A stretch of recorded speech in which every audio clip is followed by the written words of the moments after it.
Միասին շարունակում ենք հետևել Հայաստանում ու արտերկրում տեղի ունեցողին։ Բարի երեկո։ Գագիկ Ծառուկյանի նկատմամբ կատարվող գործողությունները շարունակում են մնալ ոչ միայն Հայաստանի հանրության, այլև Սփյուռքի ուշադրության կենտրոնում։ Բարերարին զորակցում են նաև Իրանի հայ համայնքում։ Իրանահայ հասարակական մշակութային գործիչներն ու հոգևոր դասի ներկայացուցիչներն իրենց մտահոգությունն են հայտնում ստեղծված իրավիճակի վերաբերյալ, շեշտելով Ծառուկյանի անգնահատելի դերը հայապահպանության և հայրենիք-սփյուռք կապերի ամրապնդման գործում։ Աշխարհասփյուռ հայությունը շարունակում է զորակցություն հայտնել Գագիկ Ծառուկյանին։ Այս օրերին աջակցության հերթական հզոր ալիքն է բարձրացել Իրանի հայ համայնքում։ Պարոն Ծառուկյանի մասին եւ իր նկատմամբ յուրահատուկ վերաբերմունք ունեմ։ Պարոն Ծառուկյանը այն անձնավորություններից է, որ անխնա կերպով իր հարստութենեն, այսպես ասած, բաժանած է ազգին, եկեղեցուն մանավանդ եւ ընդհանրապես մեր ժողովրդին։ Հիմնավոր իրանահայ համայնքը խոր մտահոգությամբ է հետևում։ Ամոթ է, ուղղակի ամոթ է եւ այս տեսակ բաներով Սփյուռքին էլ հիասթափված, հուսալքված, Սփյուռքին ավելով են հիասթափեցնում եւ ավելի են հուսալքում։ Իրանում պետական պաշտոնյաներ, հոգևոր դասից մինչև գործարարներ, մշակութային գործիչներ ու սպորտի պատասխանատուներ Գագիկ Ծառուկյանին ընդունել են ամենաբարձր մակարդակով ու ջերմությամբ։ Իրանահայերի համար միշտ մեծ պատիվ է եղել հյուրընկալել բարերարին տարբեր ծրագրերի շրջանակում։ Երախտավորների թիվը հարյուրապատիկ ավելի շատ է Իրանահայ համայնքում հանդեպ պարոն Ծառուկյանի, քան թե մի քանի այսպես ասած գործարարական չարաշահող անձնավորությունների, որոնք լոգ հարցերին բիզնես ակնոցով են նայում։ Այս գործարարների հետ կապված արդեն պարզորոշ է Իրանի արտարադատության նախարարության, դատական ատյանների համապատասխան գործի հետ առնչվող իրենց վճիռը կայացրել են բոլորի համար պարզ հստակ։ Մնացածը չարաշահումներ են։ Այս ամենի թիկունքում հստակ քաղաքական նպատակներ են թաքնված եւ դրանք ոչ միայն կրկնեմ հարվածում են Հայաստանի Հանրապետության ներքին քաղաքական կյանքին, սոցիալական հանդուրժողականությանը, այլ նաև իրանահայկական առևտրատնտեսական հարաբերություններին։ Ես շատ հավաստի աղբյուրներից տեղյակ եմ մանրամասնությունների վրա եւ կոնկրետ այդ ուրեմն դատական process-ի մեջ ոչ թե պարոն Ծառուկյանը դատվող կողմը, այլ ինքը վնասվող կողմը համարվել եւ վնասից հատուցումի հարց է գնացել իր համար։ Այսինքն այստեղ դժուժած կողմ ինքն է եղել։ Իրանահայերի խոսքով ընդունված է կարծել, թե Սփյուռքն է միշտ օգնության ձեռք մեկնում Հայաստանին, սակայն Գագիկ Ծառուկյանն այն բարերարներից է, որն ինքն է աջակցում մեր բոլոր հայաշատ գաղթօջախներին։ Առանձնահատուկ ուշադրության կենտրոնում է եղել Իրանի հայ համայնքի տեղեկատվական հարթակը։ Զգալի ֆինանսական աջակցություն է ցուցաբերել հայ համայնքի հայելին համարվող եւ մեծ տպաքանակ ունեցող հեղինակավոր Ալիք օրաթերթին, Արարատ մշակութային կազմակերպությանը։ Անձամինքս իրեն ընկերակցել եմ, երբ Իրանի ազգային օլիմպիականի նախագահի հետ էր ուրեմն հանդիպում եւ այդտեղ երկուստեք համագործակցությունների լավ պայմանագրեր են կնքվել։ Նա այս կապերի խորացման մեջ բավականին մեծ դերակատարություն ունեցել։ Իրանի ամբողջ հայ համայնքը հաստատակամ է իր դիրքորոշման մեջ եւ լիահույս, որ արդարությունը րոպե առաջ կվերականգնվի։ Նրանք վստահեցնում են հայապահպանության եւ հայրենիք-սփյուռք կապերի ամրապնդման համար Գագիկ Ծառուկյանի նման բարերարներն այսօր կենսական նշանակություն ունեն։ Ուժը կորավ եմ ախտում պարոն Ծառուկյանին, իր թիմին, իր շրջապատին եւ հատկապես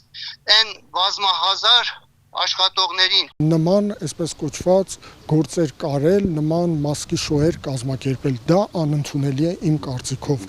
Սփյուռքից հնչող զորակցության ուղերձները փաստում են Գագիկ Ծառուկյանի կատարած ազգանվեր գործերը չունեն սահմաններ, իսկ նրա շուրջ ստեղծված իրավիճակ ամբողջ աշխարհի հայերի ուշադրության կենտրոնում է։ Իզաբելլա Հովհաննիսյան, Արթուր Հակոբյան, Ալեքսանդր Կիրոյան, Էպիկենտրոն։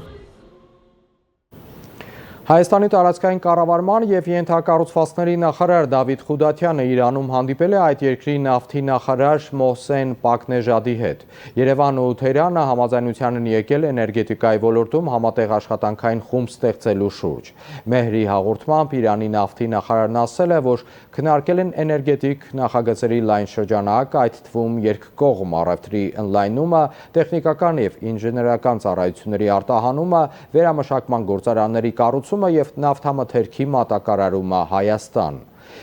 Իրանի պաշտոնյան նշել է, որ երկրների էներգետիկ գործընկերությունը հիմնված է գազ էլեկտրաէներգիայի դիմաց սկզբունքի վրա։ Բաքնեժադը հայտարարել է, որ Իրանը առաջարկել է նոր առևտրային մոդել, որն ուղղված է բնական գազի արտահանման ընդլայնմանը։ Տեղի է ունեցել վարչապետ Նիկոլ Փաշինյանի հեռախոսազրույցը Ֆրանսիայի նախագահ Էմանուել Մակրոնի հետ։ Զրուցակիցները քննարկել են Հայաստան-Ֆրանսիա ռազմավարական գործընկերության օրակարգին վերաբերող հարցեր, վերահաստատելով երկկողմ հարաբերությունների հետևողական զարգացմանը եւ համագործակցության ընդլայնման փոխադարձ պատրաստակամությունը։ Քննարկվել է Հայաստան-Ադրբեջան խաղաղության գործընթացը։ Երկուստեք ընդգծվել է Հարավային Կովկասում կայուն եւ տևական խաղաղության հաստատման կարևորությունը։ Չդադարող հարվածներ, մարդկային ու նյութական կորուստներ, ռուս-ուկրաինական հակամարտության կրակն արդեն շաբաթից ավելի է, ինչ պատուհասել է նաև Wildberries-ին։ Ուկրաինայի զինուժը շարունակում է դրոններով հարձակումները հայտնի է ընկերության Ռուսաստանի տարածքում լոգիստիկ կենտրոնների պահեստների վրա։ Ընկերությունը հատուցում է զոհերի ու վիրավորների ընտանիքներին, կրում է ահռելի վնասներ։ Որոշ հաշվարկներով այս ցանցի միջոցով իր արտադրանքը վաճառող տնտեսվարողների ընդհանուր կորստի չափը հասնում է միլիարդավոր դոլարների։ Տուժողների թվում են նաև հայ արտադրողները եւ վաճառողները։ ԱԹՍ-ների հարվածով մարդկանց ամիսների կամ տարիների աշխատանքն է զրոյանում։ Սանկտ Պետերբուրգ Ստեղծուխ է բարձրանում Wildberries-ի պահեստից։ Հսկայական պահեստներն ուկրաինական դրոնների թիրախում են արդեն մեկ շաբաթից ավելի, ծուխը տեսանելի է տասնյակ կիլոմետրերից։ Wildberries ընկերությունը գնահատել է, միայն պահեստների վերականգնումը կարժենա առնվազն 35 միլիարդ ռուբլի, սակայն գործարարների կրած վնասը գնահատվում է աստղաբաշխական թվով՝ շուրջ 250 միլիարդ ռուբլի։ Ընկերության տնօրեն Տատյանա Կիմը հայտարարել էր, որ փոխհատուցում կստանան զոհվածների հարազատները եւ բոլոր նրանք, ովքեր տուժել են Էլեկտրոստալում եւ Կոտովսկում լոգիստիկ համալիրների վրա հարձակումից։ Զոհվածների ընտանիքներն ընկերությունից կստանան 2 միլիոն ռուբլի, ծանր վիճակում գտնվող տուժածները 1 միլիոն ռուբլի։ Բացի այդ, մեր բոլոր գործընկերներին հուզում է մեր օբյեկտներում պահվող ապրանքների փոխհատուցման հարցը։ Փոխհատուցման հարցում վաճառողները բախվել են դաժան իրականության, վերադարձվում է վնասի չնչին մասը միայն։ Մեծապես տուժել են ոչ միայն ռուսական, այլև բազմաթիվ հայկական ընկերություններ, որոնք ֆինանսական ահռելի կորուստներ են կրում։ Հուլիսի 7-ին ինքը իր պայմանագրում, ինքը ամեն սելերի հետ պայմանագիր է կնքում, պայմանագրում կետ էր մտցրել։ Հուլիսի 7-ին շատ-շատ էր այդ կետը չէին է տեսել, չէին է կարդացել, որ եթե այդ ԱԹՍ-ի հարվածների հետևանքով պահեստը այրվի, մենք ոչ մի պատասխանատվություն չենք կրում ձեր ապրանքների համար։ Այսինքն չի փոխհատուցելու։ Հաշվարկ չի եղել, ոչ մի բան չի եղել, այսինքն իրանք մոտավորապես որոշել են, ինչքան կլիներ ինքնարժեքը, առանց իմանալու, որտեղ իրանք չեն հարցրել, իրանք գաղափար չունեն ինչքան է ինքնարժեքը այդ ապրանքի, ու մոտավոր իրենց պատկերացումներով հաշվարկ են արել ու 10%-ը փոխհատուցել են։ Նու սենց ասեմ, օրինակ, մի խանութում, որտեղ մոտ 800,000 դրամի ինքնարժեքի ապրանքի համար վճարել են 150,000 դրամ։ Հայաստանում Wildberries-ի դասերի մասնագետը նշում է, որ շատ հայ գործարարներ բիզնեսի մեջ են դրել իրենց վերջին խնայողությունները, վերցրել են վարկեր կամ նույնիսկ գրավադրել սեփական տունը ու հիմա կոտրած տաշտակի առջև հայտնվել։ Տուժել է 78,000 վաճառող։ Ու թվերը աստղաբաշխական են, ասում եմ ես չեմ կարող այդ բոլորին փոխհատուցել։ Այս բային անելանելի վիճակ է, այսինքն այն մարդը, որ այլևս չունի գումար շարունակելու, ինքը ուղղակի փակում է խանութը։ Ինչ կարա լինի։ Ու սենց հիմա խառնաշփոթի մեջ մարդիկ մտածում են ինչ հանեն, կամ ապրանքները հանեն պահեստից, բայց դա էլ է վճարովի մի ծախսել, դա է։ Իրավիճակը բարդանում է հատկապես նրանով, որ հարվածները կրում են պարբերական բնույթ։ Ուկրաինայի սահմանից հարյուրավոր կիլոմետրեր հեռու տեղակայված պահեստներն այլևս անվտանգ չեն։ Մասնագետները խորհուրդ են տալիս հրաժարվել Ռուսաստանում պահեստավորումից եւ աշխատել անմիջապես Հայաստանից, չնայած դա ավելի ծախսատար է, սակայն զարմանալիորեն նույնիսկ նման ահռելի կորուստներից հետո հայ վաճառողները չեն ուզում լքել հարթակը։ Նույնիսկ հասկանալով այս ամբողջ ռիսկերը, ոչ մեկ չի ուզում դուրս գալ Վայլբերիզից, որովհետև ինքը տալիս է այն շրջանառությունը, որը երբեք դու չես կարող ունենալ Հայաստան։ Երբեք։ Նույնիսկ այդ իմ հաճախորդը ով այդքան գումար է կորցրել, ես զանգել եմ, ասում եմ, հիմա ինչ դադարացնում ենք աշխատանքը, ասում եմ, ո՞նց ենք դադարացնում։ Ավելի մեծ տեմպով ենք շարունակում։ Պահեստների թիրախավորումից հետո սոցցանցերը ողողվել են Վայլբերիսի վաճառողների եւ աշխատակիցների տեսանյութերով։ Մարդիկ անհույս ու ընկճված պատմում են իրենց կորուստների մասին։ Սա պարզապես ապրանքի կորուստ չէ, սա հազարավոր ընտանիքների կործանված ճակատագրերի պատմություն է։ Ինչ չի այրվել ինձ մոտ, ամեն ինչ այրվել է։ Այսօր մենք կորցրեցինք մոտ 3.5 միլիոն ռուբլու ապրանք։ $650,000 այլևս չկա, արդյունքները խեղդում են։ Երեք ես դեռ գործարար էի, իսկ այսօր սնանկ։ Վայլբերիզը չի պատրաստվում գումարները վճարել։ Կամ պատերազմը կտանի, կամ պետությունը հարկերով, չգիտեմ ինչ եմ անելու։ Այս ընթացքում Վայլբերիզը նոր բիզնեսներ է գնում, Թուրքիայում հյուրանոցներ բացում, իսկ փոխհատուցման համար նրանք փող չունեն։ Թե հայ եւ թե ռուս վաճառողները չգիտեն ում մեղադրել, ասում է մասնագետը, քանի որ պատերազմող երկիր է եւ ամեն ինչ հնարավոր է, սակայն այն, որ ընկերությունը հենց ինքը չի ուզում կորցնել իր վաճառողներին, միանշանակ է։ Վայլբերիզը հենց վաճառողների շնորհիվ է հսկայական գումարներ աշխատում։ Ալինա Սահակյան, Ալեքսանդր Կիրոյան, Էպիկենտրոն։ Վայլբերիզի ուղղությամբ ուկրաինական հարվածները շարունակվել են նաև այսօր։ Եկատերինբուրգում ուկրաինական ԱԹՍ-ի հարձակումից հետո հրդեհ է բռնկվել Վայլբերիզի մոտակա ավտոկայանատեղիում։ Ընկերությունը տարհանել է Եկատերինբուրգի լոգիստիկ կենտրոնի անձնակազմին, դրա աշխատանքը կասեցված է։ Մարզպետ Դենիս Պասլերի տվյալով տնտեսության և ենթակառուցվածքների օբյեկտները չեն վնասվել, մարդիկ տարհանվել են, տուժածներ չկան։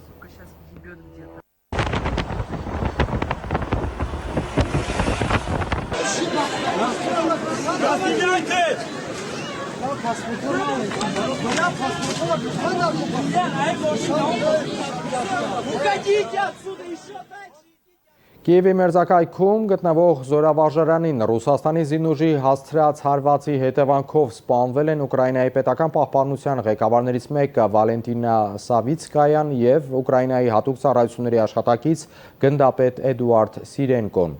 Ուկրաինական լրատվամիջոցները գրում են, որ Սիրենկոն Ուկրաինայի անվտանգության ծառայության և պաշտպանության նախարարության գլխավոր հետախուզական վարչության աշխատակից էր։ Ավելի վաղ հաղորդվել էր, որ զորավարժարանին հասցված հարվածի հետևանքով կա 10 զոհ և 100 վիրավոր։ Ըստ ռուսական կողմի հարվածի պահին այնտեղ են եղել ուկրաինական պաշտպանական արդյունաբերության ներկայացուցիչներ և օտարերկրացիներ։ Ուկրաինայի ռազմաօդային ուժերի կապի վարչության պետ Յուրի Իգնատի խոսքով թիրախավորված օբյեկտը որևիցե կապ չի ունեցել Ուկրաինայի զինված ուժերի հետ։ Դա Ուկրաինայի զինված ուժերի զորավարժարան չէր, այլ մասնավոր մարզական համալիր, հայտարարել է զինվորականը։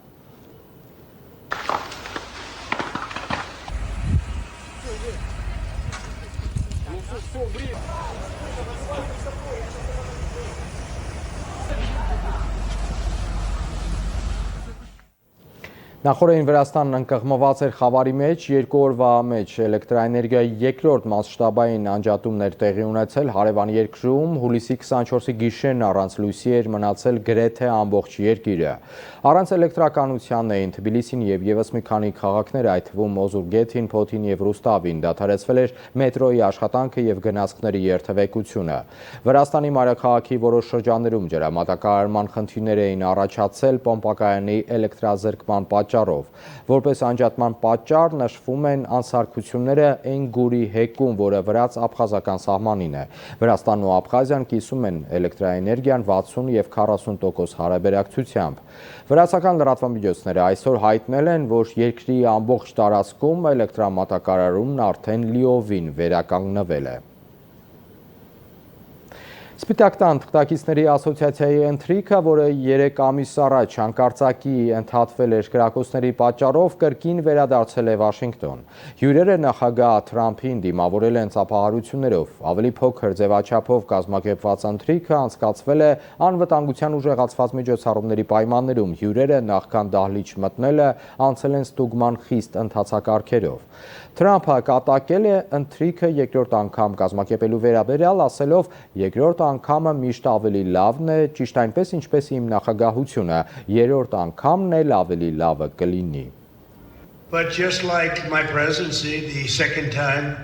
Անցյալ ապրիլին մեր ընթրիքի ժամանակ տեղի ունեցավ հարձակում։ Ես գիտեի, որ մենք պետք է հնարավորինս շուտ վերակազմակերպենք այս միջոցառումը։ Մենք պետք է դա անեինք շատ արագ եւ շատ արագ հանդիպեցինք։ Բայց Վաշինգտոն Հիլթոնում զանգվածային սպանության փորձը, որը կարող էր վատ ավարտ ունենալ, հարձակում էր մեր ժողովրդավարության վրա։ Շատ լուրջ իրավիճակ։ Ձեզանից շատերը ինձ հետ էին եւ ոմանք ցուցաբերեցին ծայրահեղ քաջություն։ Լիբանանի հարավային Զավթար ալ-Ղարբիա բնակավայրի բնակիչները վերադարձել են իրենց հայրենի տներ։ Նրանք տեղահանությունից հետո մի քանի օր սպասում են լիբանանյան բանակի մուտքի թույլտվությանը։ Մարդիկ քայլել են փլատակներով շրջապատված փողոցներում եւ զննել իրենց ավերված տները։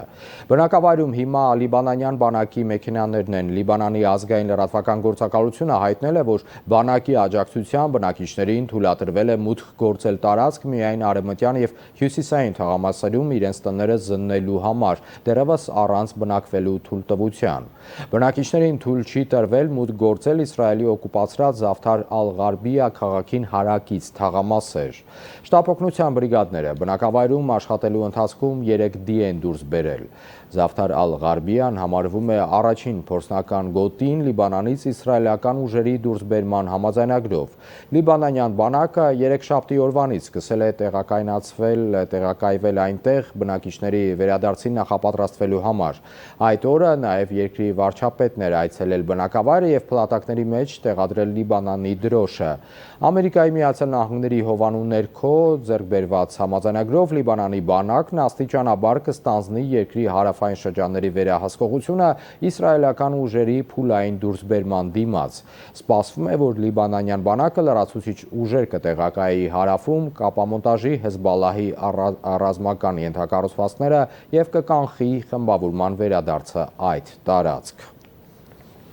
Եմենի հութի ապստամբները հրթիռային հարվածներ են հասցրել Սաուդյան Արաբիայի Արամկո ընկերության նավթային օբյեկտներին։ Հարձակումներից տուժել են նաև երկրի հարավային շրջանների օբյեկտները։ Ժամանակավորապես կասեցվել է օդանավակայանների գործունեությունը։ Հութիներ շարժման ներկայացուցիչները հայտարարել են, որ իրենց ուժերը հրթիռային եւ անօդաչու թռչող սարքերով հարվածներ են հասցրել նաև Սաուդյան Էնսելիա եւ Լեյլա նավթային լցանավերին։ Հուլիսի 20-ին հութիները հայտարարել էին Սաուդյան Արաբիայի ծովային շրջափակման մասին, ինչը պոտենցիալ նոր ճակատ է բացել Միացյալ Նահանգների դեմ Իրանի հետ հակամարտությունում։ Ռուսաստանի եւ Չինաստանի հետ Իրանի խորհրդակցությունները շարունակական եւ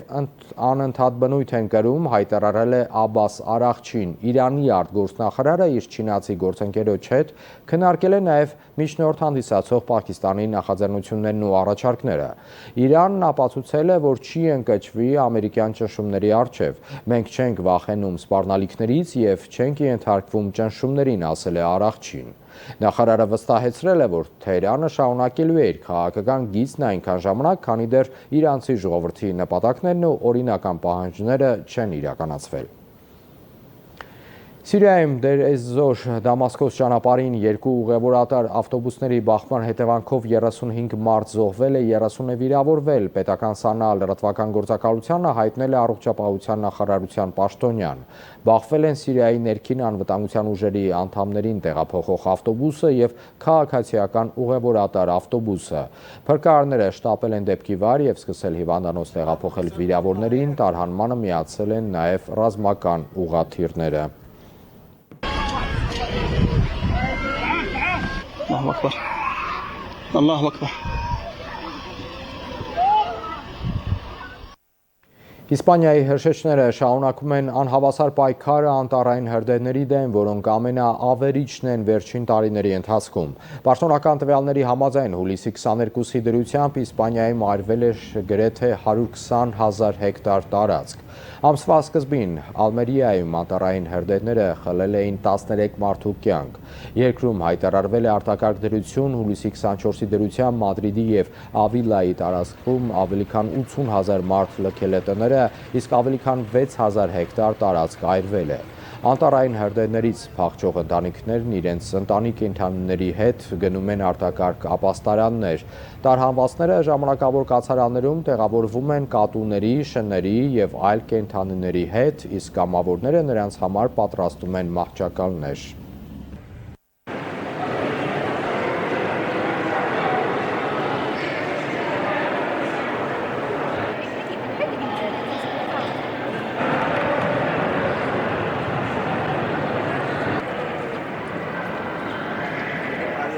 Այսպես կոչված 6-րդ սերնդի անտառային հրդեհների ալիքը պատուհասել է Ալժիրի հյուսիսային և կենտրոնական նահանգները, մեծ վնաս հասցնելով գույքին և հողատարածքներին։ Հրշեջները պայքարում են կրակի տարածումը սահմանափակելու համար։ Բուիրա նահանգում նյութական կորուստները դեռևս չեն հաշվարկել, փորձագետները սպասում են հրդեհի ամբողջական մարմանը վնասները գնահատելու համար։ Ալժիրի Կարմիր մահիկը հայտարարել է, որ իր թիմերը շարունակում են իրականացնել ազգային համերաշխության արշավը, որը մեկնարկել է անտառային հրդեհներից տուժած նահանգներին աջակցելու համար։ Նրանք մոբիլիզացրել են մարդկային և լոգիստիկ ռեսուրսները և տրամադրում են առաջին անհրաժեշտության պարագաներ։ Ալժիրի քաղաքացիական պաշտպանության ծառայության տվյալներով անցած 24 ժամվա ընթացքում երկրի մի շարք նահանգներում հնարավոր է եղել մարել 75 հրդեհներից 56-ը։ 6-րդ սերնդի անտառային հրդեհը, որը հայտնի է նաև որպես մեգա հրդեհ, այնքան ուժգին է, որ ընդունակ է ստեղծել իր սեփական եղանակային պայմանները։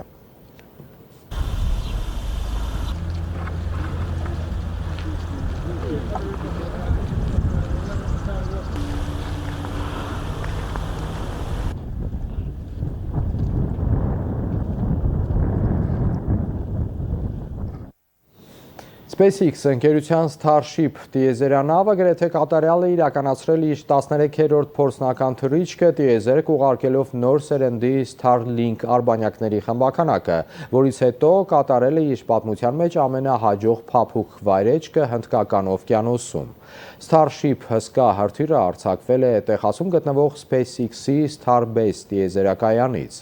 Ուղեծրից ստացված պատկերներում երևում է, թե ինչպես է տիեզերանավը բաց թողնում ընկերության Starlink V3 արբանյակները, նախքան երկրի մթնոլորտ վերադառնալը և ջրի մեջ փափուկ վարեջք կատարելը։ Այսպիսով առաքելությունը հաջողությամբ կատարել է իր հիմնական խնդիրները, այդ թվում արբանյակների ուղեծիր դուրսբերումը և տիեզերքում Raptor շարժիչի հաջող վերագործարկումը։ Այս թռիչքը կարևոր հաջողություն էր SpaceX-ի համար նախորդ 12-րդ թռիչքից հետո, որը չէր կարողացել հասնել իր բոլոր նպատակներին, քանի որ տիեզերանավի վերին աստիճանը քայքայվել էր օվկիանոսի վրա մթնոլորտ գործելու ժամանակ։ Starship-ը անվնաս է լողում է օվկիանոսում և տվյալներ է հաղորդում։ Հաջող առաքելությունից հետո X սոցիալական ցանցում գրել է SpaceX-ի ղեկավար Իլոն Մասկը։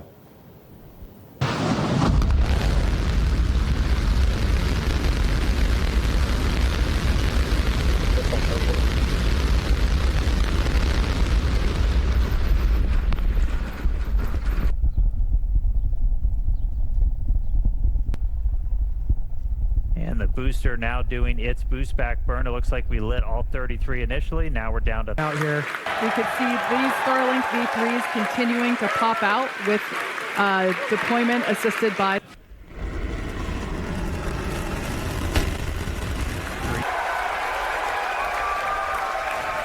And we're in the water.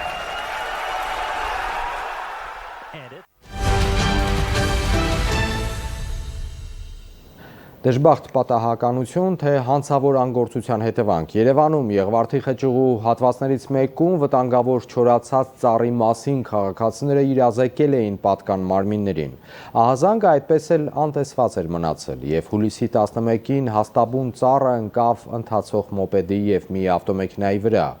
Արտասահմանցի մոպեդավարը մահացավ։ Հիմա ավականու անդամը պարզաբանում է պահանջում, ինչու պետք է ծառը մնար բախտիկ մահաճույքին, երբ քաղաքացիները պատշաճ կարգով նախազգուշացրել էին մոտալուտ վտանգի մասին։ Երկու անտեսված ահազանգի գինը մարդու կյանք արժեցավ։ Օրեր առաջ տապալված բարդու վթարային վիճակի մասին պարզվում է քաղաքապետարանն ու կանաչապատման հոակը տեղյակ էին ողբերգական դեպքից առնվազն 3 ամիս առաջ։ Ավականու անդամ Քրիստինա Վարդանյանն է ահազանգում։ Դեռ մարտին քաղաքացիներից մեկը Active Citizen հարթակում հայտնել էր, որ ճանապարհի եզրի բարդին ավելի քան 10 տարի վթարային վիճակում է եւ պետք է անհապաղ հատվի։ Սակայն կանաչապատում եւ շրջակա միջավայրի պահպանություն հոակից պատասխանել են, որ աշնանը կհատեն եւ հայտը փակել կատարված կարգավիճակով։ Ծառն էլ մնացել է իր տեղում։ Նույն ծառի վերաբերյալ կրկին ահազանգ է ստացվում հունիսին, արդեն գրավոր դիմումով, որին պատասխանում են կհատեն 15 օրվա ընթացքում։ Սակայն 8 օր անց ծառը տապալվում է, սպանելով Թուրքմենստանի քաղաքացուն։ Շատ տարօրինակ է, որ նման վիճակում ծանր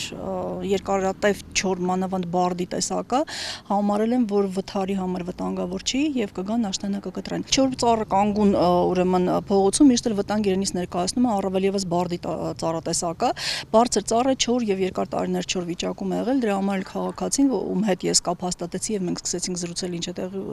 ինչպես է տեղեկացել եւ վտանգն ինչու էր, ասում էր, որ տարիներ շարունակ է ծառը այդտեղը եւ անպայման մի օր դեպքը պատահելու էր եւ պատահեց։ Եղվարդի խճուղի տանող ճանապարհի կիսաչոր ծառը օտարերկրացու համար ճակատագրական չէր լինի, եթե քաղաքապետարանն ահազանգից հետո ծառն անմիջապես հատեր, ասում է Վարդանյանը։ Զարմանում է, ինչպես են ծառը թողել բախտիկ մահաճույքին, դրա վերաբերյալ ունենալով 2 դիմում։ Դեպքից հետո քաղաքապետարանից հայտնել են, որ ծառը եղել է մասնավոր տարածքում, դրա համար էլ չի հատվել։ Անկախ նրանից, թե դա որ տարածքում է գտնվում, նման վտանգավոր ծառը եւ նաեւ տեղը ծառի, որ ուղիղ հենց մայրուղուն զուգահեռ է, խոսում են դրա մասին, որ սա վտանգներով լեցուն մի իրադարձություն կարող է տեղի ունենալ եւ անհապաղ ուրեմն տեղեկատվությունը ստանալուն պես պետք է այդ հարցով զբաղվել։ Կարծում եմ, որ այստեղ ուղղակի ամբողջությամբ չեն գնահատել վտանգը, որը կա, ինչը բացարձակապես պատասխանատվությունից չի ազատում։ Եվ գիտեք, եթե նույնիսկ դրանք համայնքային, նորից եմ կրկնում, համայնքային ծառեր չեն, ծառի վիճակը եւ մասնագիտական կառույցի առկայությունը քաղաքում արդեն խոսում է նրա մասին, որ վտանգի աստիճանը գնահատելով, այո, պետք է այդ հատումը իրականացնել եւ հետո արդեն փնտրել ով է սեփականատերը եւ հատման հրատապ հատումով պայմանավորված հետագայում արդեն անդրագիր եւ արձանագրություն կազմել, որ ծառը հատվել է վտանգ իրենից ներկայացնելով եւ ուղարկել ուղակի մասնավորին։ Ընդդիմադիր խմբակցության անդամը, որ ակտիվ պայքարում է ծառահատումների դեմ, անընդունելի է համարում հասուն պիտանի ծառերի զանգվածային հատման ֆոնին փտած չորացած ծառերի անտեսումը։ Ասում է, այս ծառը միակը չէ, ինքն ամեն օր այդպիսի ծառերի մասին տեղեկություն է ստանում։ Կան ծառեր, որոնցով պետք է զբաղվել եւ ես երեք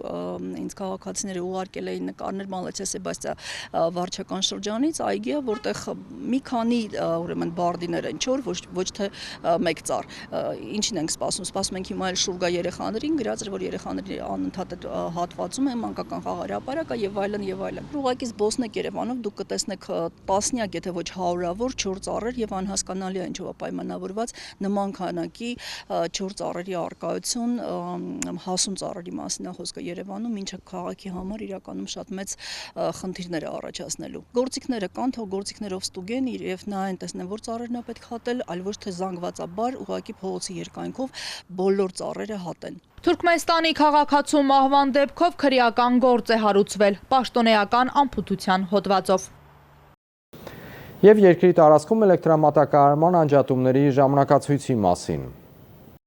Հայաստանի էլեկտրական ցանցեր ՓԱԿ բաժնետիրական ընկերությունը տեղեկացնում է, որ հուլիսի 27-ին պլանային նորոգման աշխատանքներ իրականացնելու նպատակով ժամանակավորապես կդադարեցվի հետևյալ հասցեների էլեկտրամատակարարումը։ Կենտրոն վարչական շրջան 10-ից 13, Գրիգոր Լուսավորիչ փողոց 12-17 շենքեր, Զաքյան փողոց 10 շենք, Մաշտոցի պողոտա 2-4 շենքեր, Ավան վարչական շրջան 11-ից 13, Ավան Մարշալ Խուդիակովի փողոց 1-2 շենք, Խուդիակովի փողոցի առանձնատներ մասնակի, Ավան 4-րդ փողոցի առաջին եւ երկրորդ նրբանցքների առանձնատներ առանձնատներ, Ասինկա ՍՊԸ եւ հարակից ոչ բնակիչ բաժանորդներ, 13-ից 15-ը Ավան Մարշալ Խուդյակովի փողոց 1-2 շենք, Ավան 4-րդ փողոցի առանձնատներ եւ 4-րդ փողոցի 3-րդ եւ 4-րդ նրբանցքների առանձնատներ, Վահագն ՍՊԸ եւ հարակից ոչ բնակիչ բաժանորդներ։ Աջափնյակ վարչական շրջան 10-ից 11-ը ՀԱԳ 1 թաղամաս 8, 10-ը 41 տեղամասեր մասնակի, Մալաթիա Սեբաստիա վարչական շրջան 10-ից 11-ը Անդրանիկի փողոց մասնակի, ՀԱԲ 2 թաղամաս 139-140 շենքեր եւ հարակից ոչ բնակիչ բաժանորդներ, 11-ից 14-ը Մելքոնյան փողոց 44, 50, 51, 52,